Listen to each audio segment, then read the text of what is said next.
So here in this video, we're going to have a look at how we can delete different quiz attempts by a student. So if you have a quiz, we'll come into this water polo fundamentals quiz that allows students to take more than one attempt.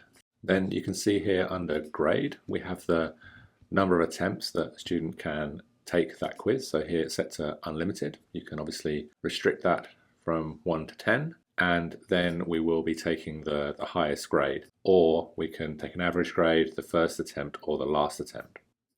So essentially what this means is that the student will be able to take the test multiple times and their highest grade will be the one that counts. Now if you have it on, say, last attempt, and a student accidentally reopens the quiz and you need to delete an attempt of that quiz, then this is what we're going to show you how to do now. So if we go back to our quiz, you can see we can click on the attempts here on the quiz page. So this is accessed by coming to the home page of your course, scrolling down, finding the quiz that you want to find, and then clicking the number of attempts. And then in here you can see that this student, Hildegard, has taken 3 attempts of the quiz.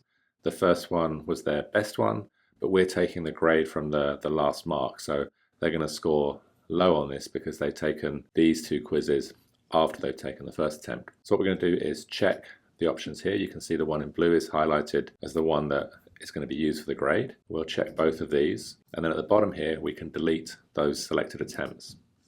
And it's going to delete them completely. There's no undoing that.